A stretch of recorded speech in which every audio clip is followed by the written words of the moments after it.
नमस्कार, मी साक्षी साळुंखे, दादासाहेब मोकाशी कृषी विद्यालयातली विद्यार्थिनी.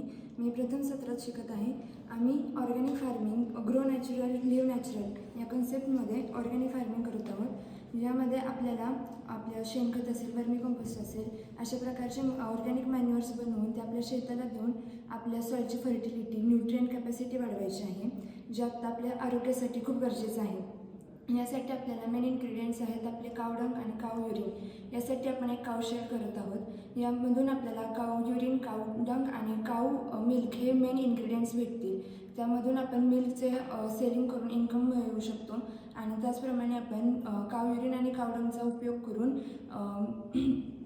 पंचगव्य असेल किंवा दशपर्णी अर्क, बीजामृत आणि अमृत पाणी यासारखे विविध बायो फर्टिलायझर्स तयार करू शकतो. या पंचगव्यासाठी आपण गाईपासून मिळणारे 5 प्रमुख पदार्थ, जे दूध, दही, तूप, शेण असेल, युरिन असेल आणि त्याचबरोबर गुळाचा वापर करून त्याचं फ्रॅगमेंटेशन करून आपण पंचगव्य हे एक न्यूट्रिएंट तयार करू शकतो.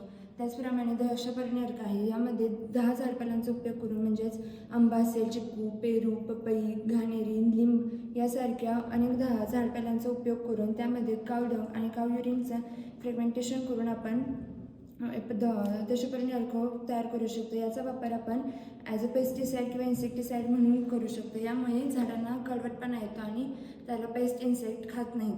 त्याचप्रमाणे बीजामृत आहे. याचा आपण सीड ट्रीटमेंटसाठी उपयोग करतो. यामध्ये आपण काव डंग, काव युरिन, त्याच्यानंतर माती असेल, हे सगळं एकत्र फ्रॅगमेंट करून त्याच्यामध्ये पेरणीच्या अगोदर 24 तासासाठी आपल्या सीड्स डीप करून ठेवल्या तर त्याला एक प्रोटेक्टिव्ह लेअर मिळतो आणि त्याच्यामुळे त्याला डिसीज, पेस्ट लागत नाही आणि त्याचं जर्मिनेशन फर्टिलिटी रेटसुद्धा चांगल्या प्रकारचा होतो. त्याच्यानंतर अमृत पाणी आहे. याच्यामध्ये आपण काव डंग, काव युरिन, हनी, त्याच्यानंतर घी असेल, हे सगळं एकत्र फ्रॅगमेंट करून त्याचा वापर आपण ॲज अ न्यूट्रिएंट म्हणून स्प्रेइंगसाठी करू शकतो. त्याचप्रमाणे आपण फॉडर क्रॉपसुद्धा घेतलेले आहेत, कारण आपल्याला ऑर्गॅनिक जर सगळं तयार करायचं असेल तर आपल्याला फॉडरसुद्धा ऑर्गॅनिकलीच ग्रो करावं लागेल. यासाठी फॉडरसुद्धा आपण ऑर्गॅनिकलीच ग्रो करतो. त्यानंतर एक इन्कम सोर्स म्हणून आपण बीकीपिंगसुद्धा करतो. यामध्ये आपण सनफ्लॉवरची शेती करून बीकीपिंगच्या बॉक्सेस ठेवलेले आहेत, ज्यामधून आपल्याला एक ऑर्गॅनिक हनी मिळू शकतो आणि एक इन्कम सोर्ससुद्धा चांगला होऊ शकतो.